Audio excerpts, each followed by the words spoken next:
Good morning 11th class students. कल बेटा हमने पढ़ा था कबीर दास का पहला पद। आज पढ़ेंगे हम उसका दूसरा पद। ठीक है, सभी बच्चे ध्यान देंगे। संतो देखत जग बोराया, साच कहूँ तो मारन धावे, झूठे जग पतियाना।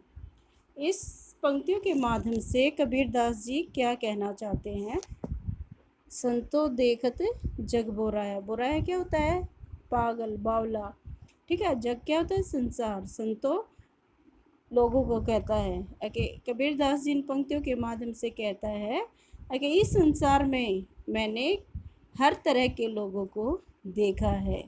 देखत देखा है, संतो हर तरह के, कि मैंने संसार में हर तरह के लोगों को देखा है। इस संसार में किस तरह के पागल लोग रहते हैं, यानी कि बावले लोग रहते हैं, समझदार भी रहते हैं, पागल भी रहते हैं।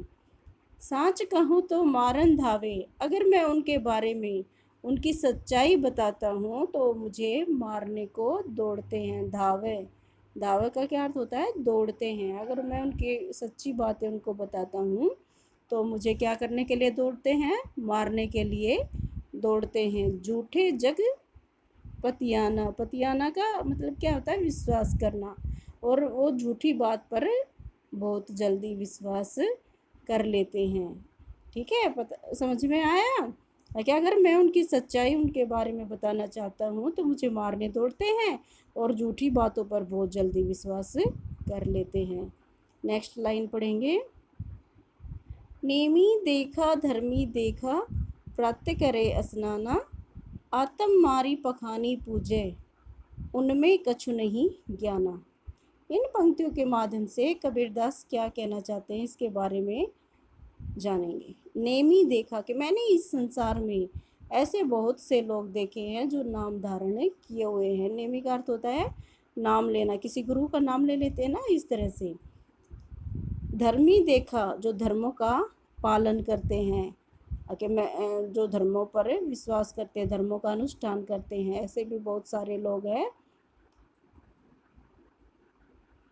प्रातः करे स्नाना, जो सुबह उठकर सबसे पहले क्या करते हैं? स्नान करते हैं, नहाते हैं। कैसे बहुत से लोग देखे हैं मैंने जो नियम से सुबह स्नान करके भगवान का नाम लेते हैं और धर्म का अनुष्ठान करते हैं। आत्म मारी पखानी पूजे, लेकिन वो क्या करते हैं? आत्म, अपनी आत्मा को मारी मार कर पखानी पूजे। पखानी पूजे का अर्थ क्या होता है? पत्थरों की पूजा करते हैं। उनमें कछु नहीं ज्ञाना, ऐसे लोगों के अंदर कोई ज्ञान नहीं होता। कहने का अर्थ क्या है? कि जिनको ये पता है कि हमारे अंदर भगवान निवास करते हैं, हमारे हृदय में भगवान निवास करते हैं, लेकिन फिर भी वो क्या करते हैं? पत्थरों की पूजा करते हैं। ऐसे लोगों के अंदर कोई ज्ञान नहीं है। समझ में आया बेटा? नेक्स्ट देखेंगे अब। बहुतक देखा पीर ओलिया, पढ़े किताब कुराना, कै मुरीद तदबीर बतावे, उनमें है जो ज्ञाना। इसके माध्यम से कबीरदास क्या कहना चाहते हैं वो देखेंगे। बहुतक क्या होता है? बहुत बड़े बड़े। देखे पीर ओलिया, के जो धर्म गुरु, मैंने बहुत ऐसे बड़े बड़े धर्म गुरुओं को देखा है जो पढ़े किताब कुराना, जो जिन्होंने बहुत सारी वेद और पुराण पढ़े हैं। वेद पुराणों के बारे में तो जानते हो ना बेटा, जो किताबें होती हैं कुरान, वेद, ये इस तरह की होती है ना, वो बहुत पढ़ी हैं। कह मुरीद तदबीर बतावें, इसके माध्यम से क्या कहना चाहता है कि उन किताबों को पढ़ पढ़ कर, मुरीद क्या होता है? शिष्य होता है। ठीक है, तदबीर उपाय। ठीक है, कि उन किताबों को पढ़ पढ़ कर वो अपने शिष्यों को क्या बताते हैं? उनमें है जो ज्ञाना, जो इन किताबों के अंदर ज्ञान होता है ना, उनके बारे में पढ़कर वो अपने शिष्यों को इनके उपाय के बारे में बताते रहते हैं। कि मैंने ऐसे बहुत से संतों को देखा है, गुरुओं को देखा, महात्माओं को देखा है जो किताबों को पढ़ पढ़ कर, वेदों को, शास्त्रों को, पुराणों को पढ़ पढ़ कर अपने शिष्यों को उन किताबों के अंदर जो लिखा हुआ उसके बारे में बताते हैं। समझ में आया? नेक्स्ट लाइन है। आसन मारी डिम्ब धरी बैठे मन में बहुत गुमाना, पीपर पाथर पूजन लागे तीर्थ गर्व बुलाना। इसके माध्यम से कबीरदास क्या कहना चाहते हैं? आसनमारी का अर्थ क्या है? किसी ऊंचे स्थान पर बैठना, समाधि लगाना, ध्यान लगाना किसी चीज़ में। क्यों क्या करते हैं? आसन लगाकर बैठ जाते हैं। डिम्ब धरी बैठे, आडंबरों के साथ या ढोंग रचाकर जब वो किसी ऊंचे स्थान पर बैठ जाते हैं। मन में बहुत गुमाना, उनके मन में क्या होता है? गुमाना, अहंकार।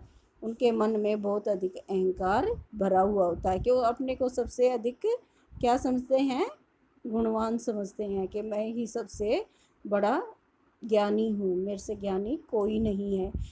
अगर ऊंचे स्थान पे बैठ गया तो सबसे ज्ञानी थोड़ी हुआ, लेकिन उनके मन में क्या आ जाता है? अहंकार आ जाता है। पीपर पाथर पूजन लागे तीर्थ गर्व बुलाना। इसके माध्यम से क्या कहना चाहते हैं कबीरदास? कि ये लोग पीपल और पत्थरों की पूजा करते हैं और तीर्थों में स्नान करते हैं।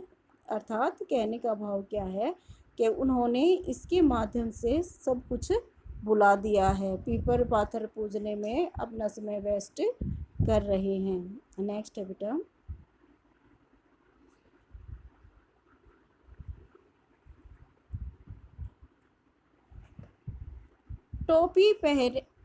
टोपी पहिरे माला पहिरे छाप तिलक अनुमाना, साखी शब्दी गावत भूले आत्म खबरी न जाना।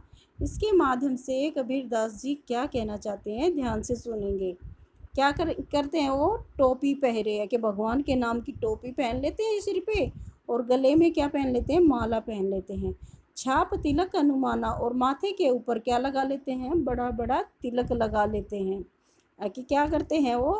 कि हम सिर्फ ये चीज़ें लगाने से ही हमें भगवान की प्राप्ति हो जाएगी, लेकिन ऐसा नहीं होता, क्योंकि भगवान तो हमारे अंतर्मन में समाये हुए होते हैं। वो अपना जब हम ध्यान लगाते हैं तब हमें ईश्वर की प्राप्ति होती है। लेकिन वो क्या करते हैं? राम नाम की टोपी पहन लेते हैं, गले में माला पहन लेते हैं और माथे पर तिलक लगा लेते हैं। साखी शब्द ही गावत भूले आत्म खबरी न जाना। कि क्या करते रहते हैं वे लोग?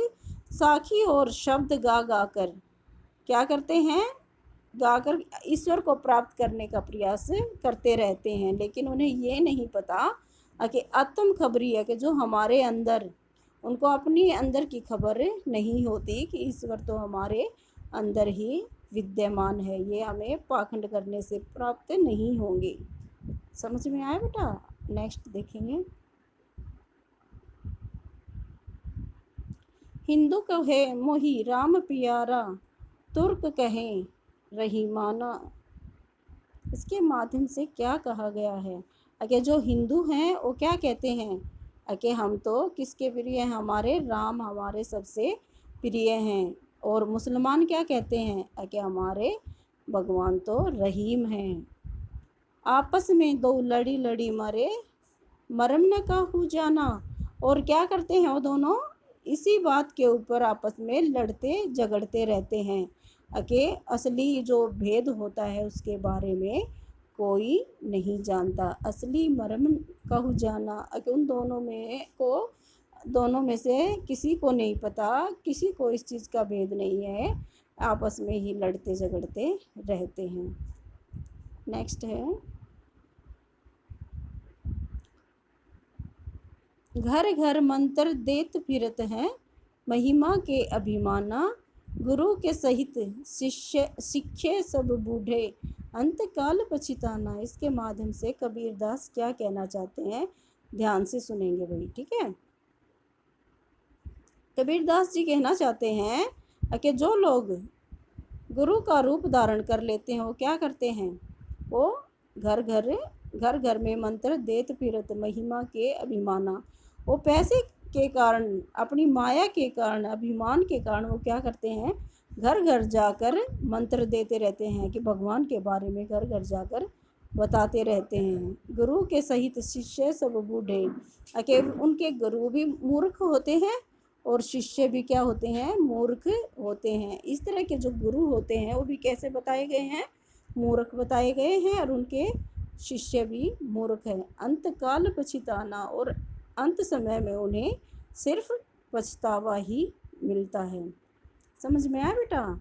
कि ऐसे लोग जो गुरु का रूप धारण करके माया के अभिमान के कारण घर घर मंत्र तो देते रहते हैं, लेकिन वो इस तरह के वो गुरु भी पागल होते हैं, उनके शिष्य भी। क्योंकि गुरु तो भगवान तो हमारे हमेशा हमारे मन में ही विद्यमान है। जहाँ उन्हें ढूंढना चाहिए वहाँ ढूंढते नहीं हैं, इधर उधर घूमते रहते हैं। नेक्स्ट है बेटा, कहे कबीर सुनो हो साधो, ये सब भरम भुलाना, केतिक कहो कहाँ नहीं माने, सहज सहज सहज समाना। इनके माध्यम से कबीरदास जी क्या कहना चाहते हैं, ध्यान से सुनेंगे। कहें कबीर सुनो होए साधो, कि कबीरदास इन पंक्तियों के माध्यम से इस संसार में रहने वाले लोगों से अंतिम समय में क्या कहते हैं। ये सब भ्रम भुलाना, कि जो तुम्हारे आगे पीछे ये तुम्हें भटकाने वाले जो ये आडंबर हैं, इन सब को भुला दो। केतिक कहो कहाँ नहीं मानने, कि मैंने न जाने कितने लोगों को कितनी बार कहा है, लेकिन मेरी बात को कोई समझने के लिए तैयार नहीं है। सहज सहज समाना, कि ईश्वर की प्राप्ति तो हमें कैसे होगी, सरल रूप में ही होगी। अर्थात कि केवल भटकाव ही उत्पन्न करने से हमें ईश्वर की प्राप्ति नहीं होगी। लोगों को जितना भी मैंने समझा हूँ, ईश्वर को प्राप्त करना उतना ही सरल रास्ता होता है। कि भगवान को पाना इतना आसान है, जबकि वो इधर उधर भटकते रहते हैं और अपना समय वेस्ट करते हैं। भगवान तो हमारे अंतर्मन में स्थित रहते हैं। ठीक है, ये थी हमारी आज की पोयम, ध्यान से पढ़ेंगे। ओके, धन्यवाद बेटा।